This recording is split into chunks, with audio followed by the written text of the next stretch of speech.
At exactly 10 p.m., a sharp ringtone echoed through the living room. I looked up from my documents and glanced toward the bathroom. Harvey was still in the shower. We never kept secrets from each other, checking each other's phones was normal for us. Besides, our wedding was in 2 days. There was no reason to hesitate. Thinking nothing of it, I picked up Harvey's phone. The screen displayed an unfamiliar number, and the ringing continued. As soon as I answered, heavy metal music blasted through the speaker, making me frown. Probably a wrong number.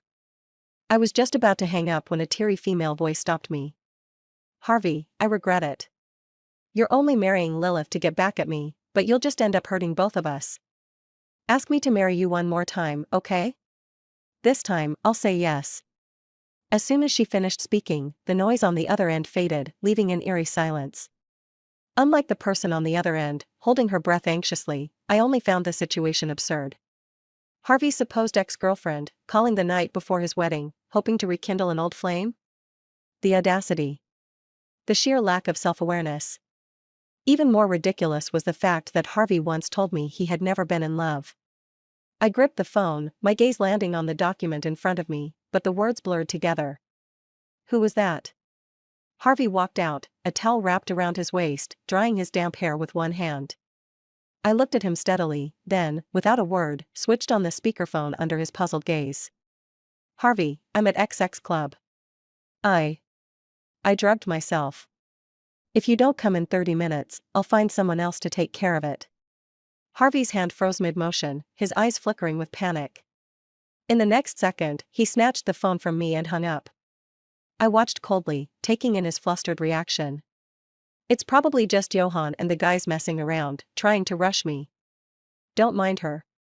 From now on, don't pick up unknown numbers. Within seconds, Harvey regained his composure. You should get some rest. It's my last night as a bachelor, they'll probably keep me up all night. With that, he headed to the walk-in closet. I leaned against the doorframe, arms crossed. Harvey was known for his meticulousness. His outfits were always coordinated, down to the cufflinks and brooches. Every strand of hair had its designated place. But right now, he didn't even glance at what he was grabbing, just threw on 2 completely mismatched pieces. If you're going to lie, at least make an effort. Do you take me for an idiot? Johan's in the hospital with a broken leg, his cast is all over his Instagram. And I don't recall hearing anything about a bachelor party. Now, one suspicious phone call later, you're suddenly running off to see your drugged-up ex? I crossed my arms tighter, my voice ice-cold. Harvey stiffened, his expression unnatural. After a long pause, he spoke stiffly. I'll explain when I get back. I can't let her do this to herself, at least not because of me. I'll take her to the hospital and be right back. It won't affect the wedding tomorrow. He started to walk past me, but I grabbed his arm, my gaze sharp. If you dare go, you won't be walking anywhere after. We were at a standoff when his phone rang again. This time, it was a staff member from the club. Hello, is this Mr. Harvey? Your friend. No, don't take that off. Harvey's breath hitched. He wrenched his arm free and snapped, stop being unreasonable. The sudden force caught me off guard, and I stumbled, falling to the floor. A sharp sting ran up my arm, scraped raw, blood welling at the surface. I sucked in a breath through gritted teeth. Harvey. He hesitated, looking like he wanted to help me up. But then his phone buzzed again, vibrating urgently in his pocket. In the end, he turned away, grabbing his keys at the door. The first aid kit is in the left cabinet. Take care of it, I'll be back soon. Harvey left without a second thought. I looked down at my bleeding arm, my eyes turning ice cold. Then, I picked up my phone and made a call. Lewis, clear your schedule the day after tomorrow. We're getting married.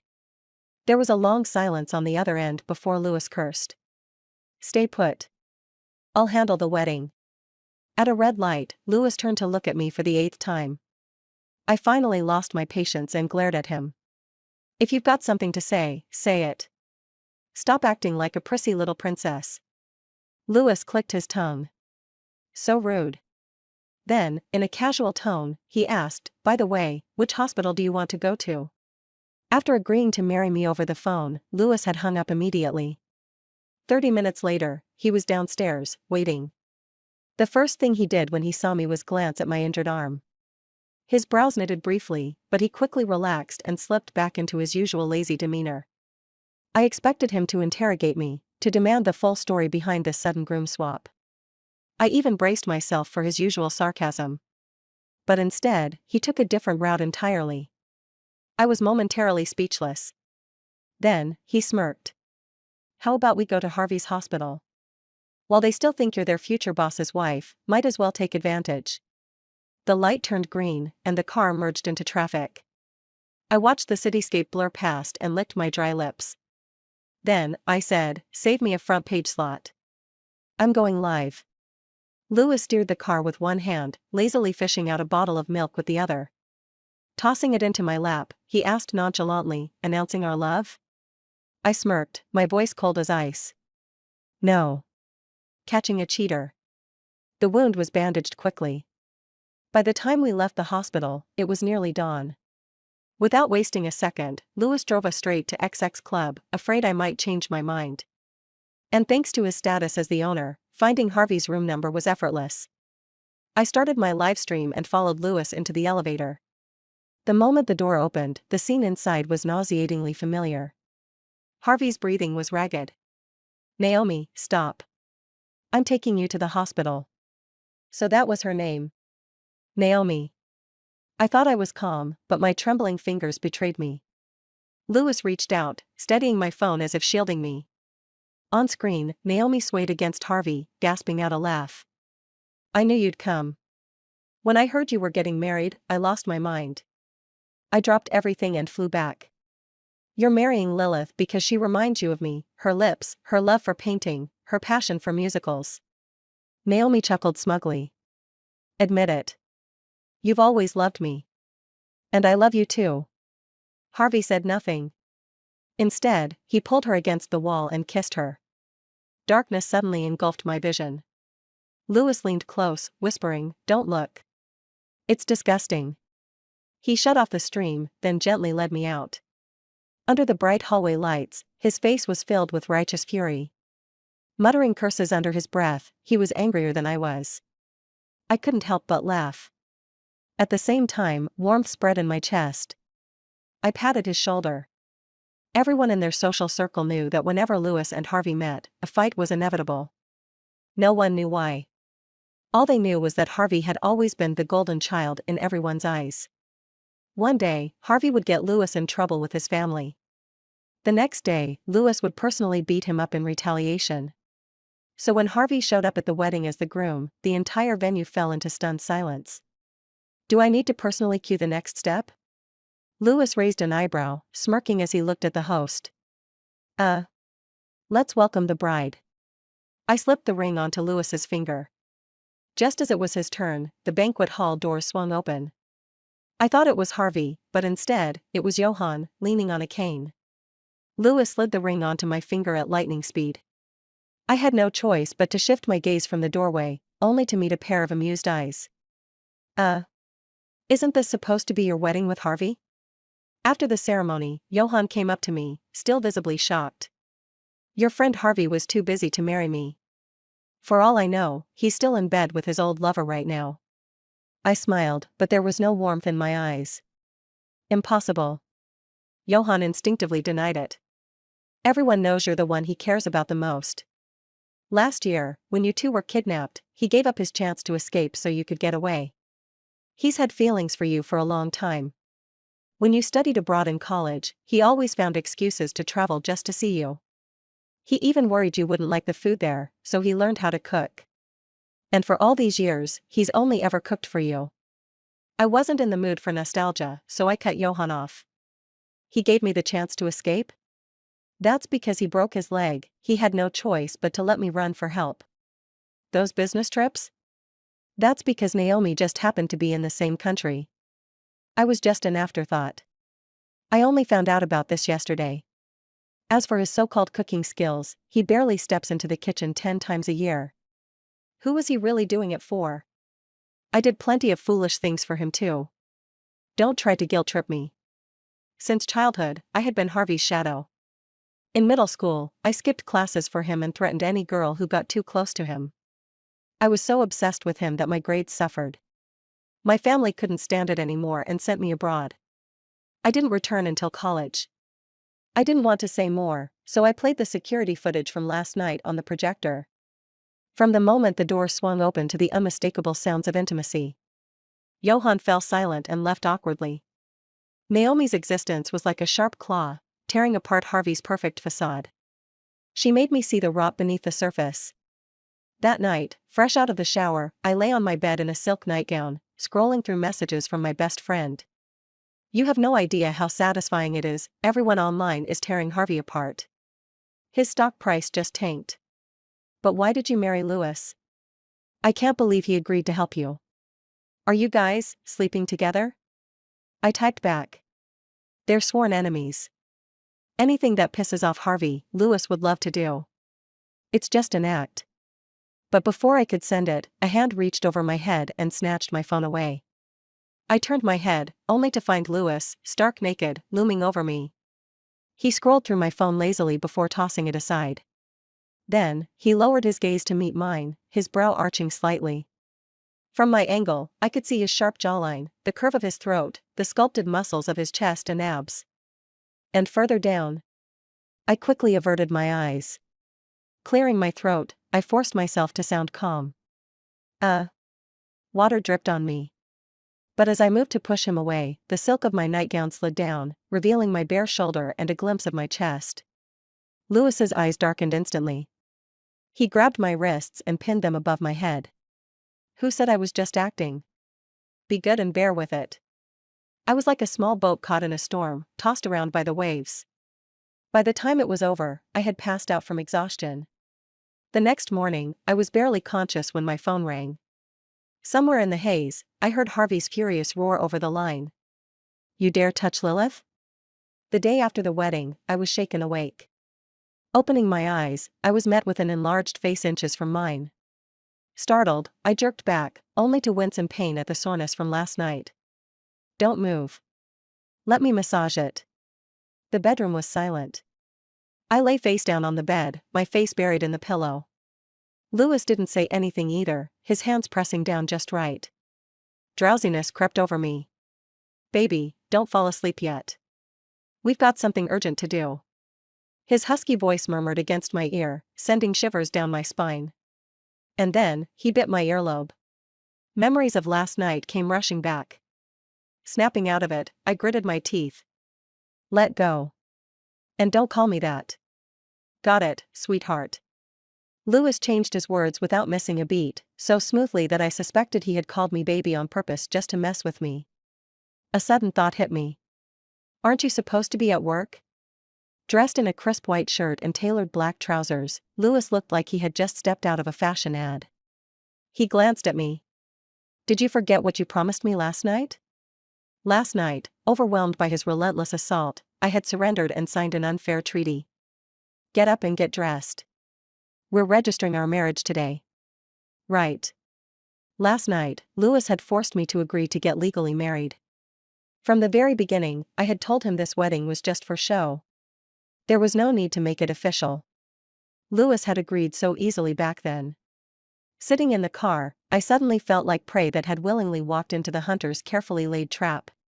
Doubt, shock, and unease swirled inside me as I turned to Lewis. You're not actually in love with me, are you? Yeah, he said, completely unfazed. You just figured that out? For a second, I was stunned. But then I reminded myself who Lewis really was. He was the illegitimate son no one cared about, only acknowledged by his father's family when he was in high school. Everyone assumed he'd be cast aside with a small sum of money the moment he turned 18. But on the day he became an adult, he took full control of the entire family fortune. Someone like him. I told myself not to overthink it. His words meant nothing. Lewis went to park the car. I waited for him at the entrance of the Civil Affairs Bureau. The scorching sun made the already stifling weather even more unbearable, and Harvey's arrival only fueled my irritation. He looked haggard. Even with foundation on, the dark circles under his eyes were still obvious. Naomi really did a number on him. When Harvey saw me, his once lifeless eyes lit up, like a pool of fresh water had been injected into them, reviving him. I sneered inwardly and turned to walk away, wanting to avoid this bad omen. But the footsteps behind me grew closer. I cursed my choice of high heels today, which made it impossible to escape before Harvey caught up. He grabbed my wrist and pleaded in a low voice. Lilith, I know I was terribly wrong. If I kneel down and beg you right now, will you forgive me? Harvey looked at me hopefully. Then kneel, I said. His grip was firm, and knowing I couldn't break free, I simply went along with it and nodded. I agreed so readily that Harvey was momentarily stunned. I lifted my chin. Go on, kneel. Harvey gazed at me, eyes brimming with deep emotions. Lilith, if I kneel, will you truly forgive me? If you're gonna do it quickly. Don't drag it out. You're not expecting me to hesitate, are you? My patience ran out. I forcefully pried his fingers off my wrist, my face full of disgust. Trash belongs in the trash can. Don't come out and pollute the environment. Harvey always liked women who were gentle and obedient. To please him, I had spent years playing that role. Looking back now, what a joke. The more I struggled, the tighter he held on. He still thought he could subdue me like before, using a forceful hug to quiet me down. Just as he made a move, Lewis rushed back and landed a punch that sent him sprawling. His face was stormy with rage, like a dragon whose treasure had been stolen. You slimy toad. You dare touch my wife with your filthy hands? A real man. I barely held back the cheer that threatened to escape my throat. Lewis moved too fast. Harvey bit down on the inside of his cheek where he had been punched, his eyes dark and full of hatred as he glared at Lewis. Baby, take care of this. Lewis still had the documents in hand. He passed them to me, not a single crease on the papers. In the blink of an eye, the two of them clashed like wild beasts, wrestling each other to the ground. By the time Naomi arrived, Harvey's face was bruised. Her heart ached instantly, and she turned on me with reproach. Lilith, are you happy now, seeing two outstanding men fighting over you? Does this satisfy your vanity? Harvey was forced to be with you because of your relentless clinging. He never dared to pursue his true love and suffered every single day. Now that he's finally free, why won't you let him go? Do you really hate seeing him happy that much? Naomi was wearing a white dress today, complementing her delicate, innocent face. She looked like a fragile yet resilient little flower. I could hear the murmurs around me. I also caught the slight smirk Naomi tried to hide. Her eyes were full of disappointment, as if she truly couldn't believe me. Now I was intrigued. Where did Naomi get the audacity to lecture me like this? You're really good at twisting the truth, aren't you? You took my family's sponsorship money for your education, then slept with my fiancé right before my wedding. And now, you dare to slander me in public? You've got some nerve. I sincerely hope all your dreams come true. Every year, my family donates a significant amount to charity. Starting from high school, my mother decided to sponsor one extra person. She once told me that this girl and I should have a lot in common since we shared similar interests. Little did I know that girl was Naomi. Looking back now, whether it was painting or watching musicals, she had deliberately mirrored my hobbies. But I had studied abroad since high school, so how did she even know about them?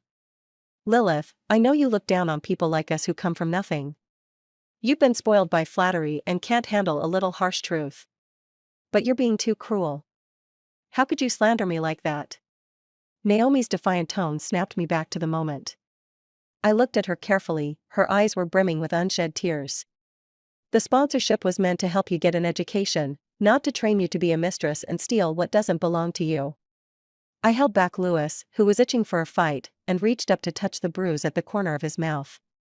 We can't take pictures today. Let's go home. As we walked past Harvey, he still refused to give up.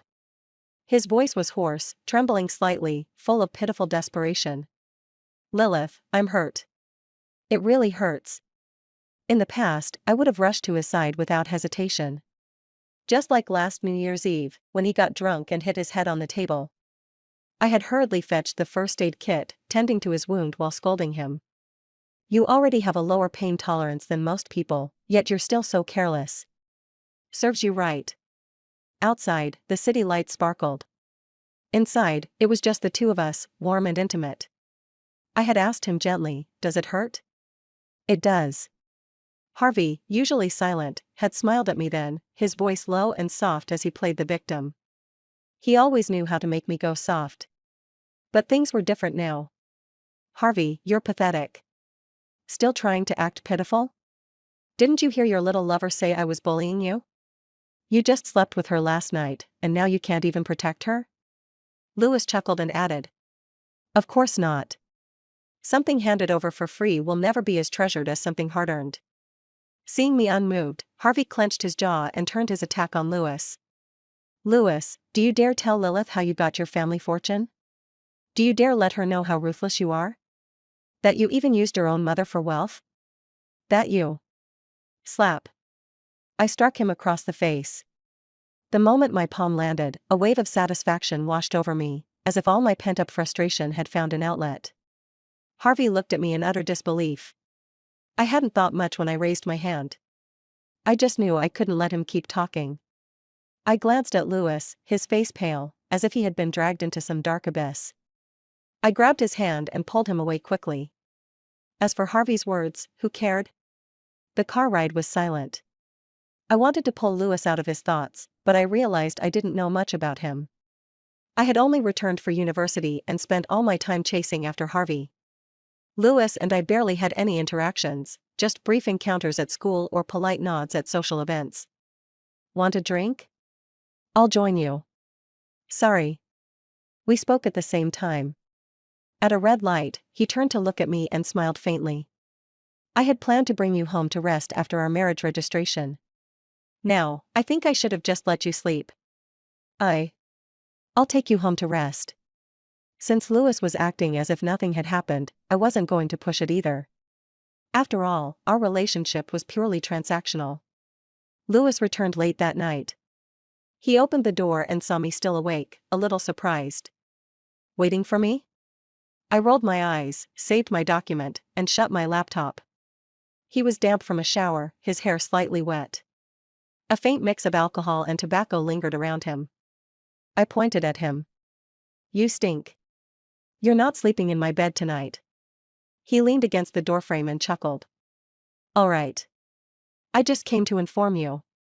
I have to leave for a business trip. About a week."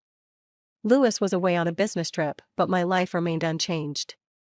The only annoying thing was Harvey. Something must have gotten into him. Instead of handling his company, he spent his days waiting downstairs for me. That day, as usual, I left the office and stepped out of the parking garage elevator. Suddenly, someone grabbed my hand, startling me.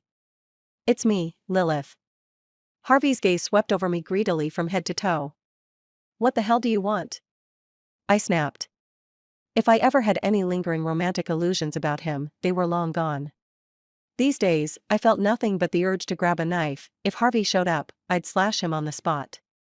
"Lilith, I know you and Lewis are just putting on an act, to piss me off, to get back at me." He took a step closer. "Let's both take a step back. Forget about the cheating, and get back together, okay?"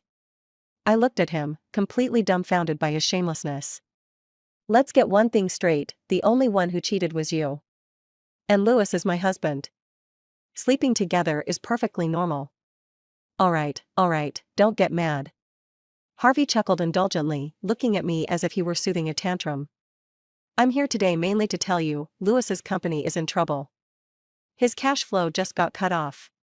You should be careful not to get used by him." This time, Harvey didn't linger. He left as soon as he finished talking. I sat in my car for a long time, contemplating his words. Lewis had indeed left in a hurry that night. He didn't even have time to pack properly. When he left, I overheard him on the phone, saying, "Hold him down." His family had ties to both the underworld and legitimate business in the past. In recent years, they had cleaned up their public image, but behind the scenes? Who knew? Thinking too much made my head ache. After several all-nighters negotiating a deal, I had finally reached an agreement with an overseas client. Only the contract signing remained. After some thought, I had my assistant swap out the business trip personnel. I would go instead. Avoidance may be cowardly, but it works. I spent the next few days abroad, having the time of my life. Lewis texted me, saying he had postponed his return home, but I ignored it. Even when I landed back at the airport, I was still reluctant for the trip to end. My assistant had returned ahead of me and arranged for a car to pick me up. It wasn't until I got in that I realized something was off. Pull over. I need to buy something. We were approaching a fork, one road led to the suburbs, the other to the company. There was a small convenience store by the roadside. The driver ignored me. Please sit tight.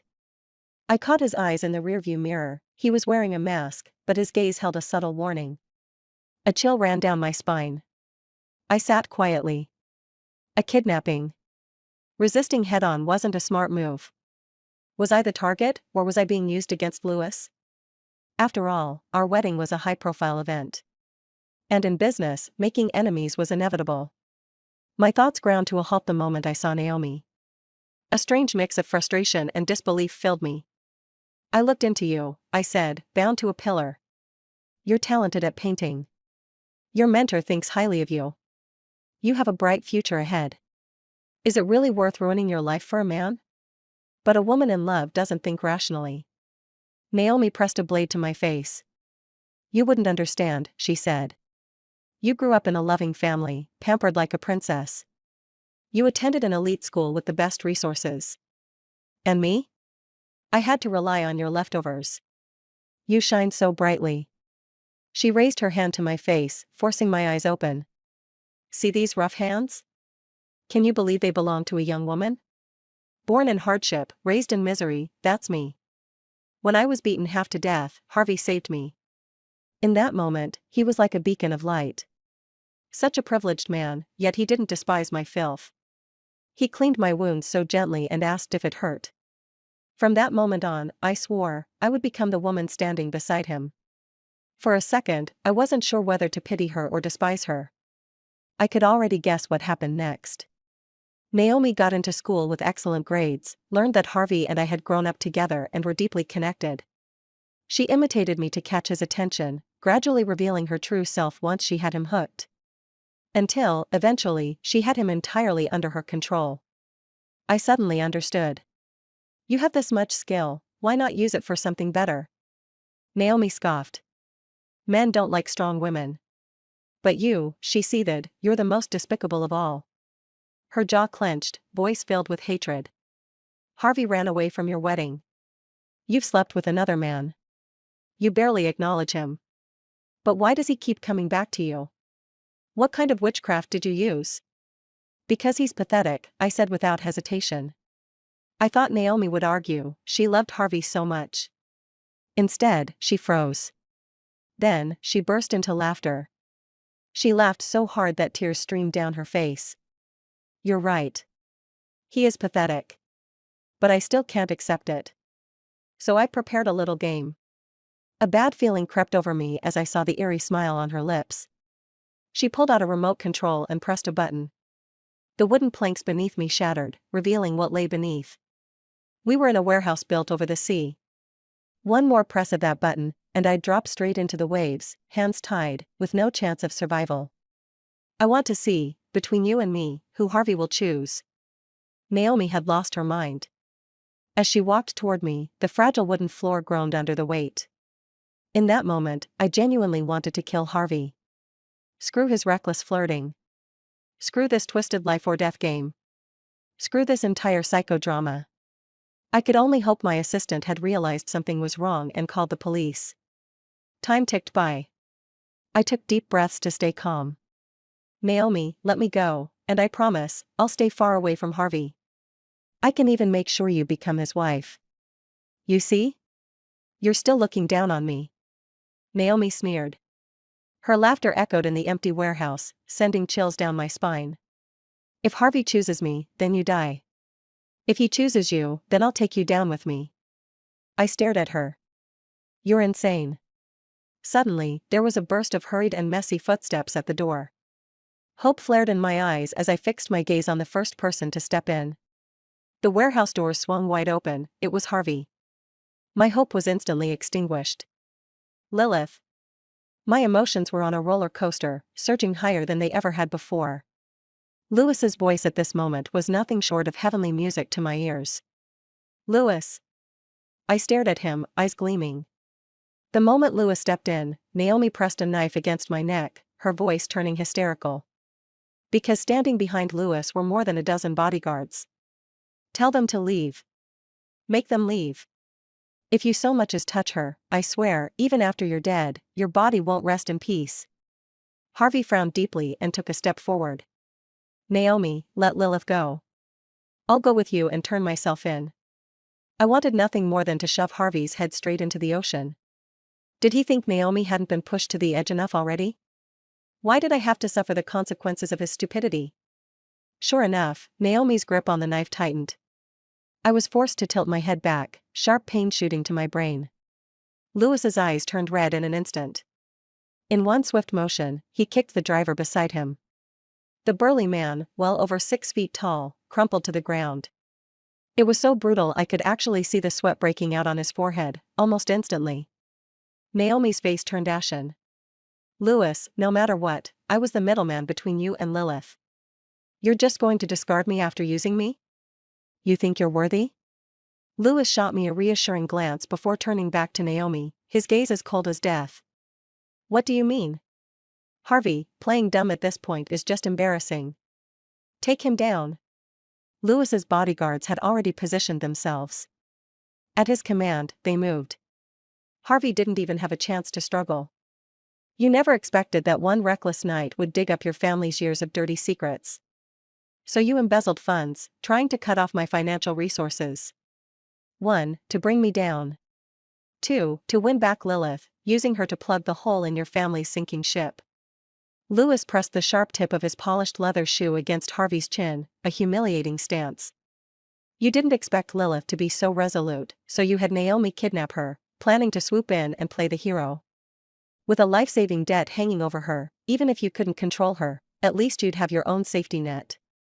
Am I wrong? Lewis towered over Harvey, his voice laced with cold indifference. His words struck me like a hammer, clearing the fog in my mind. Of course. Some people are simply heartless. He never loved me. But for his own gain, he would cling to me relentlessly. Sucking me dry, using me up. And once I was of no value, I'd be tossed away like trash. While he'd continue living a glorious life. Naomi and I, we were both just Harvey's pawns. I glanced at Naomi from the corner of my eye. She was looking at Harvey with an infatuated expression. Then suddenly, her gaze shifted. Harvey's arm was yanked out of its socket, his muffled groan echoing in the warehouse. I won't deny I had ulterior motives, Naomi gritted out, but can you say you'd been fair to Lilith? You wanted her so badly you ignored her feelings, setting up her fiancé to cheat on her right before their wedding. She had just been kidnapped, and you showed up immediately. You knew it was dangerous, but you didn't stop it. In the end, wasn't it just for your own benefit? What makes your so-called love any nobler than mine? I had suspected it before. I had a tracking device on me, but Lewis wasn't supposed to have access to that information. Yet he found me. Even faster than the police. But right now, I could only remain silent. A bodyguard was inching toward me, step by silent step. Just one more move, and he would have Naomi under control. But that one step was noticed by Harvey. He roared, "Naomi, press the button." Naomi was already standing on a platform. With just one press, she would drop, taking me down with her. Harvey didn't care whether she lived or died. But Naomi had long lost her mind. The second she heard him, she obeyed without hesitation. I gasped involuntarily, swallowing a mouthful of seawater. The wave swallowed me whole. As I plummeted, the last thing I saw was the terror in Lewis's eyes. The air in my lungs was squeezed to a breaking point. I thought I was going to die. My mind began flashing through my life like a film reel. A dilapidated house. The surroundings were chaotic, noisy. A boy in a blue and white striped shirt stood silently in the mess. His presence was clean, but his eyes carried deep sorrow as he watched an old woman lying weakly in bed. My heart softened. I stepped forward and patted the boy on the shoulder. The scene shifted. I was in a hospital. The boy sat on a bench outside the operating room, hands covering his face, a cloud of despair hanging over him. When the doctor finally told him to be strong, he lifted his head. And I realized, this was Louis, in his younger years. So it turns out, we met far earlier than I had ever realized. I had just forgotten. In high school, I had chatted with my best friend about a powerful family in the city taking in an illegitimate son. She had told me how that son had tried to win their approval by personally throwing his biological mother out when she came looking for him. I never thought much of it at the time. Just gossip, in one ear, out the other. But it had been him. Through the blur, I saw a figure dive into the water, swimming toward me. My vision was fading. I couldn't see who it was. But when our lips met, and familiar breath was passed into mine, I knew. It was Louis. When I opened my eyes, the bright white surroundings momentarily blinded me. I squeezed them shut, waiting for the discomfort to pass. I heard the door open, and someone sat down beside my bed. Lilith, you've been asleep for 3 days. Any longer, and you'll turn into a pig. Louis took my hand and pressed it to his cheek. In my heart, I cursed him to the heavens and back. The doctor said that if you didn't wake up by the 4th day, they'd have to shave your head and check for brain damage. With that, Louis sighed dramatically. You love your hair more than me. I don't even stand a chance against it. But don't worry. Even if you go bald, I'll still love you. At his words, my eyes snapped open. I gritted my teeth. You wouldn't dare. Not pretending anymore? The teasing glint in his eyes made me realize I'd been tricked. All the tests had already been done the day I was admitted. I glared at Louis. He chuckled softly. Then gently pulled me into his arms. His embrace was warm, steady. Thank God you're okay. Thank God. There was a lingering fear in his voice, the kind that only comes from almost losing something irreplaceable. As he held me, the anger in my heart faded away. Fine. For the fact that he risked his life diving into the sea to save me, I suppose I could tolerate him. He told me Naomi had died in the ocean. Her body was never found. Harvey was convicted of embezzlement and kidnapping. One wrong step, and he had fallen deep, too deep. They found more crimes linked to him. He'd be in prison for the rest of his life. He and Naomi may have schemed against me, but that doesn't mean I won't settle the score. Once I had mostly recovered, I moved back in with my parents. From then on, Louis's routine of going back and forth between work and home had a new addition. Every day after work, he would wait outside my house. One day, my mom smacked me lightly on the back of the head. It didn't hurt, but I still rubbed the spot out of reflex. I told you not to sit cross-legged. It's bad for your posture. Your dad and I actually think Louis is a decent guy. His methods may be ruthless, but if he weren't, we wouldn't be at ease. Don't mess this up. She sat down beside me, and I took the opportunity to pop a strawberry into her mouth. She didn't know about Louis and Naomi. And I wasn't planning on telling her. The truth is, Louis was in the wrong, but I wasn't exactly innocent either. When I first had my suspicions, I ignored them for my own benefit. That business deal with the overseas client? It only happened because of Louis. I just had to maintain the right stance. I ran my fingers over my stomach and fished a medical report out of my bag. Don't worry. He's not getting away. Hearing that, my mom snatched the paper and examined it closely. Her smile grew brighter and brighter. Then, disregarding all decorum, she yelled out. Oh my God! You're pregnant! She shouted as she rushed out of the house, dragging Louis inside. She must have told him everything on the way because the moment he stepped through the door and saw me, his emotions were impossible to hide. Baby! Hold it. I looked up at him. My mom had already run upstairs to find my dad, leaving just the two of us in the living room. I wasn't planning on forgiving you. But for the baby's sake, I think we should give it a try. Live together like a normal married couple, but without registering the marriage. I could see the gears in Louis's head jam for a second. Why? I'm afraid you'll hit me. I said it calmly. We can sign a prenup, but if we're legally married and you hit me, that's domestic violence. It'd be hard for me to fight back legally. Louis let out a laugh, half amused, half exasperated. What are you even thinking? I don't have a violent bone in my body. You never know. I gave him a skeptical look. If we weren't legally married and he hit me, it would be intentional harm. If it was serious, it would be attempted murder. Our families were evenly matched in power, he wouldn't be able to pressure me with status. So, do you agree or not? Fine. Louis sighed and gave in. Does this mean you'll come home with me now? I nodded. Now that I'd gotten what I wanted, there was no need to push any further. That night, I said goodbye to my parents and left with Louis. I never expected pregnancy to be this miserable. Morning sickness, leg cramps, swelling all over. The worst part was the mood swings. I couldn't control when I wanted to cry or laugh. Louis lost weight from all the stress. My mom later told me that on the day our baby was born, the moment the doctor confirmed we were both safe, Louis burst into tears on the spot. The funniest part? I was perfectly fine postpartum. He was the one who fell into depression. One night, I woke up to find him sitting at the edge of the bed, silently crying. With practiced ease, I poured him some water, handed him his medication, and coaxed him into taking it. During the day, I went with him to see a therapist. For the first 2 months, we were practically glued to each other. I barely even saw our baby. Because every time he did, Louis couldn't stop himself from crying. I found it amusing, but at the same time, my heart softened. Eventually, he named our daughter Irene, giving her my last name instead of his. When I asked him why, he kissed me gently and said, I wasn't the one who suffered. I don't deserve any credit. Now sleep. He pulled me into his arms and switched off the bedside lamp. Tomorrow was a new day. The end.